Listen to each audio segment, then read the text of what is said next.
गरीब साध साध सब नेक हैं, आप अपनी ठोरे, जो सतलोक ले जाएंगे वो साधु कोई और।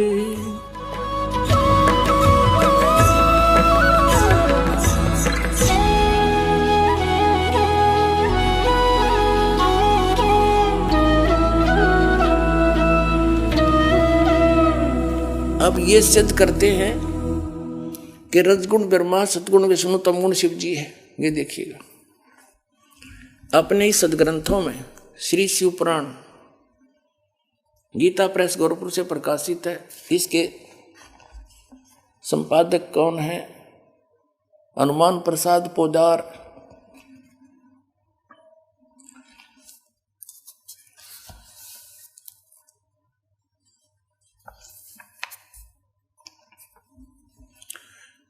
ये संक्षिप्त शिवपुराण रुद्र संहिता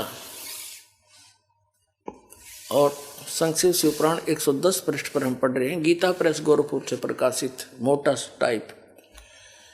इस प्रकार ब्रह्मा, विष्णु और रुद्र इन तीन देवताओं में गुण हैं, यानी रजगुण ब्रह्मा, सतगुण विष्णु, तमगुण शिव। परंतु शिव गुणातीत माने गए हैं। वो शिव कौन है? ये इनका पिता है। ये वास्तविक रूप में नहीं आता, किसी कभी ब्रह्मा के रूप में आ जाता, कहीं विष्णु के रूप में। शिव पुराण में ये शिव के रूप में आया, जिस कारण से इसकी महिमा अलग से बनाई। अब इस कंसेप्ट को और क्लियर करते हैं कि इनसे अलग है उनका पिता। एक बार श्री ब्रह्मा जी और श्री विष्णु जी का आपस में झगड़ा हो गया, युद्ध हो गया। किस बात पे? ब्रह्मा जी कहता मैं तेरा पिता, विष्णु जी कहता मैं तेरा बाप। लट्ठम लट्ठा युद्ध हो गया शुरू। तो इस काल ने, इनके पिता ने, जो कहता मैं इनसे अलग रहता हूं, ये गुप्त रहता है, इसने ऊपर से एक स्तंभ छोड़ दिया, पिलर, लिंग पिलर का सफेद, इनके दोनों के बीच में खड़ा कर दिया एकदम, और बहुत लंबा चौड़ा, ऊपर तक लंबाई बहुत ज्यादा उसकी। इन्हें युद्ध बंद कर दिया, उसका और छोर खोजन में लग गए। फिर ये स्वयं आ गया अपने पुत्र शिव का रूप धारण करके, शिव रूप में। फिर इनको ज्ञान देने लगा। तो क्या बताता देखिएगा, ये शिव पुराण विद्वेश्वर संहिता और संक्षिप्त शिव पुराण 24 पृष्ठ पर। ये देखिएगा इनका बीच में जो स्तंभ खड़ा किया उसने, ये चित्र बना रखा है ब्रह्मा और विष्णु जी के बीच। फिर इनके बाद ये आ गया, प्रकट हो गया, इनसे बातें करने लगा। यहाँ पर 25 पृष्ठ पे ब्रह्मा और विष्णु ने पूछा, प्रभु सृष्टि आदि 5 कृत्यों के लक्षण क्या है, यह हम दोनों को बताइए। भगवान शिव बोले, युग काल आ गया शिव रूप में, अपने पुत्र के रूप में। मेरे कर्तव्यों को समझना अत्यंत गहन है, तथापि मैं कृपा पूर्वक तुम्हें उनके विषय में बता रहा हूं। यहां देखना अब 26 पृष्ठ पे ये क्या कहता है, पुत्रों तुम दोनों ने तपस्या करके प्रसन्न हुए मुझ परमेश्वर से सृष्टि तथा सतिथि नामक 2 कृत प्राप्त किए। ये तो दोनों हो गए, ब्रह्मा और विष्णु। फिर ये दोनों तुम्हें बहुत प्रिय हैं। इसी प्रकार मेरी विभूति स्वरूप रुद्र और महेश्वर ने, ये ने है मैंने, 2 अन्य उत्तम कर संहार और तिरोभाव मुझसे प्राप्त किए।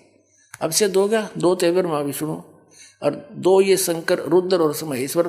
5वां यू बोलनिया जो शिव पुराण बोल रहा है। तो इससे क्या हो गया कि ये इनसे अलग है। ब्रह्मा विष्णु महेश, ये तीनों देवताओं में गुण है, ये इनसे न्यारा है। हो गया शिव पुराण से सिद्ध। ये 5वां अलग से है इनका पिता। चौथा ये रुद्र, तो 11 रुद्र अलग हैं, वो भी इसी की देन है, लेकिन वास्तव में 3 ही हैं ये, रजगुण ब्रह्मा, सतगुण विष्णु, तमगुण शिव। ये देखो हमारे सदग्रंथों में प्रमाण। मार्कंडेय पुराण गीता प्रेस गोरखपुर से प्रकाशित है। ये गीता प्रेस गोरखपुर से प्रकाशित है और ये यहाँ से प्रकाशित है। इसके 123 पृष्ठ पर ले चलते हैं आपको। 122 से प्रारंभ करते हैं।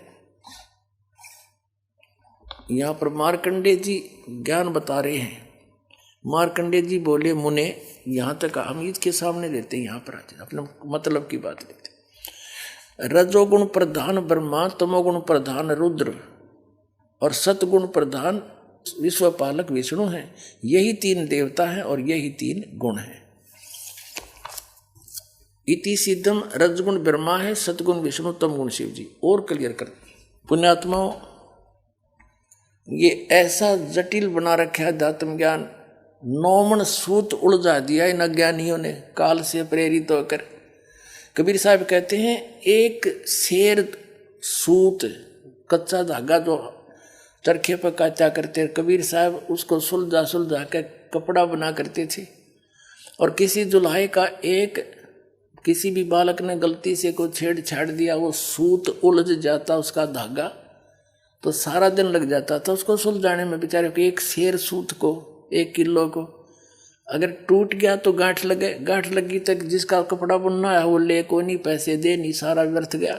धीरे धीरे सुलझा सुलझा गांठ भी नहीं पड़े, टूटे भी नहीं और सुलझ भी जाए। तो कबीर साहब कहते हैं उसमें कितना मेहनत और परिश्रम, कितना समय लगता है।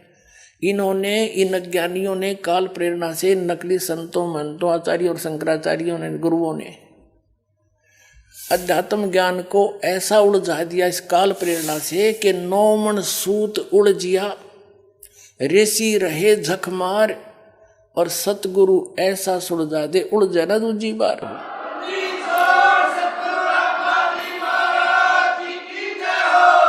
अब इस सूत को सुलझाने के लिए दास ने इतने प्रमाण दिखाने पड़ते हैं, कहीं गांठ ना पड़ जा, थोड़ी सी भी कच्चा पॉइंट रह गया, नकलियों का दाव लग जाएगा। रामपाल झूठ बोल रहा है, झूठ बोल रहा है, और ये सारी झूठ बोल रहे, एक भी सच्ची नहीं।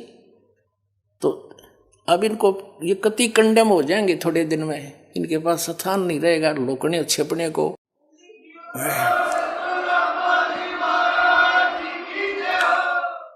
या तो ये संत स्वीकार कर लेंगे कि सचमुच सच्चाई यही है और सबको कह देंगे अपने भक्त अनुयायियों को, इनका भार हल्का होगा, और नहीं तो इनको यहाँ जगह नहीं रहेगी हिंदुस्तान में रहने के लिए। एक दिन ऐसा आ जाएगा, पलायन करना पड़ेगा इनको दूसरे।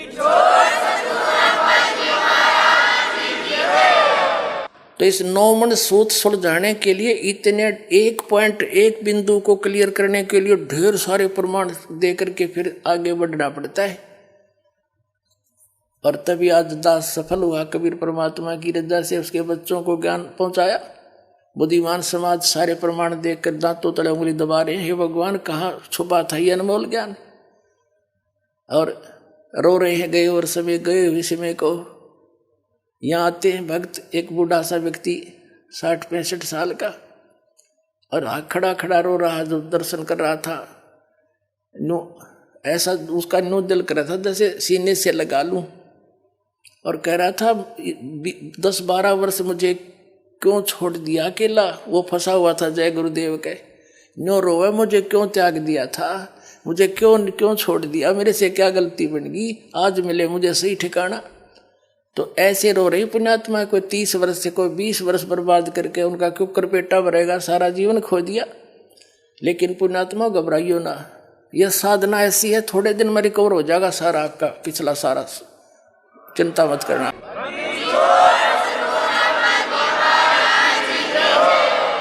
कबीर साहब कहते हैं जीवन तो थोड़ा है बला दे सत सुमरण हो, और लाख वर्ष का जीवन लेखद रहनी कोई, या सत साधना तो थोड़े जीवन में पार हो जाओगे। और जो वहां लुट पिटकाए वो तो घनी जोर तो अपना पिछला एरियर पूरा करेंगे और स्पीड तो लगेंगे और जल्दी काम बन जाएगा। तो बात तो थोड़ी सी है, कुछ ज्यादा नहीं। अब कंसेप्ट क्लियर करता है दास आगे, रजगुण ब्रह्मा है, सतगुण विष्णु, तमगुण शिव। ये देखिएगा, ये है श्रीमद् देवी भागवत हिंदी टीका सहित भाग 1। ये कहाँ से प्रकाशित है? अथ देवी भागवतम सभाष्टीकम सहमात्यम। और ये कहाँ से छपी है? खेमरा श्री कृष्ण दास प्रकाशन, मुंबई। अब इसके तीसरे सकंद को दिखाते हैं आपको। अथ श्री मद देवी भागवते भाषा टीका युक्ते तृतीय सकंद है प्रारंभते। इसके प्रश्न नंबर 11 पर आपको दिखाते हैं। यह है प्रश्न नंबर 11। देवी भागवत भाषा टीका तृतीय स्कंद अध्याय 5 का ये मंत्र नंबर हम 8वां पढ़ेंगे, 7वां या समाप्त हुआ। भगवान शिव अपनी माता दुर्गा से प्रार्थना कर रहा है कि हे माता, यदि हमारे ऊपर सदा आप दया युक्त हो तो हमको तमोगुण किस प्रकार प्रदान किया। तमोगुण में ब्रह्मा रजोगुण और हरि यानी विष्णु को सतोगुण युक्त किए। किस प्रकार युक्त किए? अब इस संस्कृत से अच्छी तरह समझ में आओगे। हम संस्कृत भी पढ़ सकते हैं क्योंकि देवनागरी लिपि है। यदि दया धर्मना, वही 8वां अध्याय है, इसका अनुवाद ऊपर है। यदि दया धर्मना न सदा अंबिके कथम अहम विहित, क्यों बना दिया मैं को तमोगुण है। भगवान शंकर कह रहा है मुझे तमोगुण क्यों उत्पन्न कर दिया आपने। और कमल से उत्पन्न होने वाले ब्रह्मा जी को रजोगुण संभव, इसको रजोगुण क्यों बना दिया। सुविहित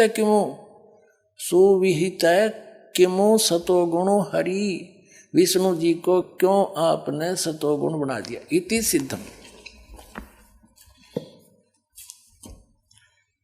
इति सिद्धम रजगुण ब्रह्मा है, सतगुण विष्णु, तमगुण शिव जी।